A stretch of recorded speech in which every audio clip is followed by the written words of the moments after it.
Seydina Mohamed du nuyu mbooloo bi du si jiital imam délégué de quartier Kër Issa Thierno Amadou Bassirou Diallo du nuyu le représentant du médecin-chef suñu mag suñu xarit monsieur Mbaw du nuyu les délégués de quartier yi nga xam ni commune Thiès Nord la ñu nekk commune Thiès Nord fukk quartier la ak juróom-ñeent tey fukk quartier yeeg juróom-ñeent seen délégué de quartier yi teew nañ fi ñu ngi leen di sant du leen gërëm bu baax a baax du sant bu baax aussi le bureau municipal de la commune Thiès Nord nga xam ni la première adjointe dafa empêché ñëwul mi Christine Leya Faye mun naa ni sama yaay maire Ñaaña Kan nekk deuxième adjointe au maire sama frère Assane Sow troisième adjoint au maire mais sama sœur sama xarit Issa Gueye nekk quatrième adjointe au maire mais également du sant bu baax tout le conseil municipal de la commune Thiès Nord juróom-ñaar fukk lañu mais conseil municipal bi macha allah kenn amul ak sa moroom xaar ma yàlla et principalement les conseils yu nga xam ni tey dañoo def ay sacrifices énormes pour ñëw teew fi ñu ngi leen di sant du leen gërëm mais également du remercier du sant bu baax tous les responsables politiques yu nga xam ni ñun ñoo bokk jëmuwaay muy le parti Rewmi tey yu ñëw fekk si ma maa ngi leen di sant du leen gërëm mais du sant bu baax également sama secrétaire municipal muy Mor Coulibaly nga xam ni lu bëri moo ñu boole ak tout le personnel sama directeur financier Amar Kébé Ndiaye sama officier d'état civil Abdoulaye Sène ñoom ñëpp ñu ngi leen di sant ma ñëw nag si waa Kër Issa di leen sant du leen gërëm jëlee ko ci maire yi ba suñu sœurs yi ak suñu frères yi maa ngi leen di sant du leen gërëm du sant bu baax sama grand frère Amadou Dramé maa ngi lay sant gis naa sa taxawaay du sant aussi sama xarit sama seex muy jaraaf ñu xamee ko muy Mamadou Diallo ñu xam ni ko jaraaf maa ngi koy sant du ko gërëm tey ndaje bi bu ngeen ko gisee ñu def ko mënoon nañ ko bañ a def sax parce que lu ñu war la ñu def poste de santé Kër Issa 1998 lañ ko door ñaari at sous le régime du parti socialiste ñu commencé fondation 2000 jot alternance am 2002 ñu tàmbale poste de santé bi mu nekkoon un financement de 150 millions bi nga xam ni association des maires francophones ñoo ko joxoon mairie commune de ville mu doon poste de santé Kër Issa Poñen ak bu Cité Senghor ba ñu tàmbalee bâtiment bi ba bâtiment bi sori mu amoon ay jafe-jafe parce que poste santé bu nekk Cité Senghor site bu mu nekk titre foncier la ñu bëggoon bàyyi boobu mu amoon problème pour financement bi ñëw ñu arrêté ndem si Ngiraan Ndiaye sur fonds propres mu continuer woon defar bâtiment bi ak logement ICP bi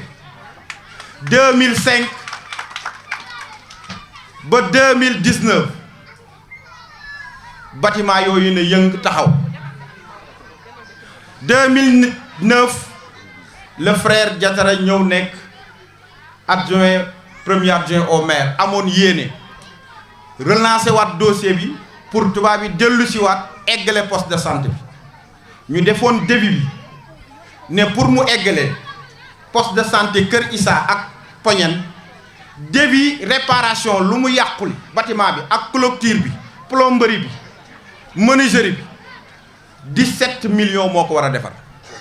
équipement bi ñu waroon ko équiper 8 millions ñu defoon début bi 25 millions mais association bi waxoon mairie ville balaa ma lay jox 100 millions yi da ngay verser 25 millions mairie ville amoon jafe-jafe ba versé wul woon 25 millions yi financement boobu nax saay ñu ñëw 2014 mu metti woon lool parce que maag le frère Diatara ñoo nekkoon mairie ville topp naasi pour que poste de santé bi nu mu anam yu mu meloon warul woon continuer ñu eggale ko yàlla def 2014 ma jiite commune Thiès Nord mu nekkoon sama priorité ma ne ko lii di poste de santé Kër Issa ak Poñen priorité la ci priorité pour ñu eggale ko ñu def devis bi mu nekk 10 millions 500 et c'est l'occasion de remercier très sincèrement suñu partenaire Pa Wade mi ngi nii toog du ko remercier parce que bañ ko waree réhabiliter dama ni benn entrepreneur doyuma ci lu dul Pa Wade parce que Kër Issa laa dëkk te dama bëgg mu livreel ma ay travaux de qualité xam ngeen mairie du la fay tant que pare woo fu may wax ak yéen ni mairie genn wàll xaalis bi la ko fay beneen genn wàll bi fayagu ko mais lépp lu ma ko laaj bu ñu ñëwee ICP yi nañu lii manqué ne bu ma ko waxee mu ni monsieur le maire comme Kër Issa nga bu dëkk rek loo wax rek waxal man ma defal la donc c'est l'occasion de le remercier très sincèrement donc on a mis 10 millions 500 am na nag ñu nga xam ne peut-être mun nañoo yàq ne loolu duggul ci poste de santé bi mais dama ne woon mairie ville avec jamonoy Diatara deveem bu mu defoon 17 millions la woon kon bu ñu ci defee 10 millions 500 xam nañu bu baax parce que ne serait-ce que la clôture du poste de santé toiture menuiserie sanitaire plomberie ak la peinture xam ngeen ni loolu ci liggéeyu mairie du jaaxaan ñu ni ñu waat équipement nañ ko def fekk ñu yaakaaroon ni pare nañu ñu dugal fa 1 million ci équipement yi dina mot parce que laaj nañu ay matelas laaj nañu ay ventilateur laaj nañu ay popinel laaj nañu ay tensiomètre am na yu nga xam ni sax laaj nañu ko incha allah dinañ leen ko indi lu ñu bëgg ci loolu moo doon priorité la pour que Kër Issa dispose d'un poste fonctionnel totalement et loolu tey poste de santé Kër Issa nekk na poste de santé bu fonctionnel et comme lu may wax doomu dëkk bi laa mun naa ni Kër Issa amuma fi xaar ma yàlla kenn muy paay muy maire muy jeunes yi muy les jeunes femmes les jeunes filles ñëpp dañoo ànd ak man parce que fii munul nekk lu dul loolu dëgg la boo ñëwee am na lu askan gi soxla mais dafa am lu nga xam ni mooy priorité ba ma ñëwee nekk maire dañ ne ma Kër Issa amul poste de santé bi eggale ko nee naa leen tey poste de santé boobu egg na ñu ni ma cimetière Kër Issa dafa ndaw te Kër Issa màgg na dañoo bëgg ngay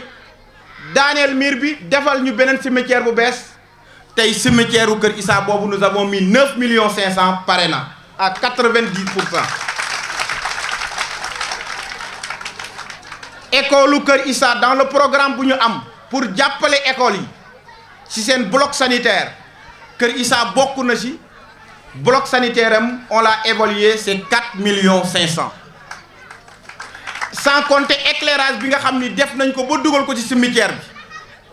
kon loolu ay investissement yu mag la yu nga xam ni dugal nañ ko biir Kër Issa damay fàttali ne ma ASC dama ni sax loolu duggaguñ ci poste de santé damay lim rek parce que parfois nit dina ni maire bi ñu fal lan la def Kër Issa lan la leen defal mais xam nga maire bu mobiliser lu jege 30 millions indi ko ci dëkk boobu defe naa ni politicien bu ko mën ci biir Thiès amul benn politicien ci biir Thiès mënu fee indi 1 million de francs la may wax sama baat ni poto parce que xamante nañu bu baax mais nag dama loolu mënuma ko woon def sans le conseil municipal parce que tur bu ñu jël bi tey pour tuddee ko Samba Diallo bu conseil municipal Thiès Nord bañoon kon du am mais ba ma ko indee conseil municipal bi ñoom ñëpp ànd ak man ne dañ ko ci tuddee kon ñooñu aussi maa ngi leen di gërëm du leen sant tur boobu ñu ko tuddee duma ci insister parce que wax nañu kan mooy Samba Diallo parce que nit boo koy tuddee day am histoire te Samba Diallo dafa am histoire dans le quartier de Kër Issa loolu moo tax suñu soit porté sur sa personne du ko ñaanal yàlla yàlla xëpp ko yërmandeem xare ko àjjana tas na ci barkam donc du sant ñëpp du gërëm ñëpp tey inauguration la dinañ leen joxaat rendez-vous ci dëggi dëkk bi boobu nag ce sera purement politique tey dañuy inaugurer rek maa ngi sant ñëpp du gërëm ñëpp di leen joxaat beneen ndaje dañ ma laaj ñu ma tekki ko ci français.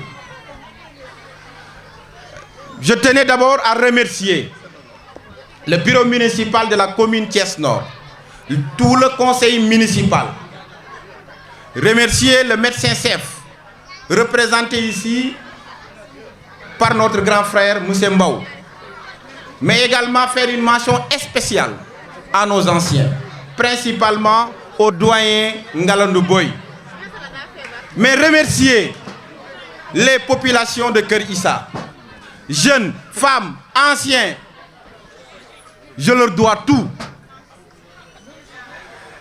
Aujourd'hui,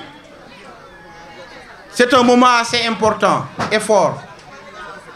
Nous nous sommes réunis ici pour l'inauguration du poste de santé de Kër Issa, qui a démarré depuis 1998 sous le régime du Parti socialiste. Et c'était un financement de l'association des maires francophones, mais qui a connu dans son évolution et dans son exécution quelques problèmes. Et pratiquement, l'exécution de ce grand projet s'est arrêtée. Depuis 2005, le poste de Kër Issa n'avait que ce grand bâtiment et un logement. En 2009, sous le magistère de Diatara, on avait constaté que ces bâtiments et ce logement ne répondaient plus aux normes de sécurité. On avait fait un devis qui s'élevait à 25 millions, 17 millions pour la réhabilitation et 8 millions pour l'équipement.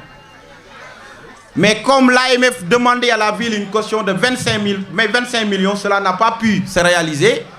et pratiquement les travaux ont été bloqués. Quand je suis venu, le poste de santé de Kër Issa a été ma priorité. Et sous l'accord, l'onction du conseil municipal, nous avons pu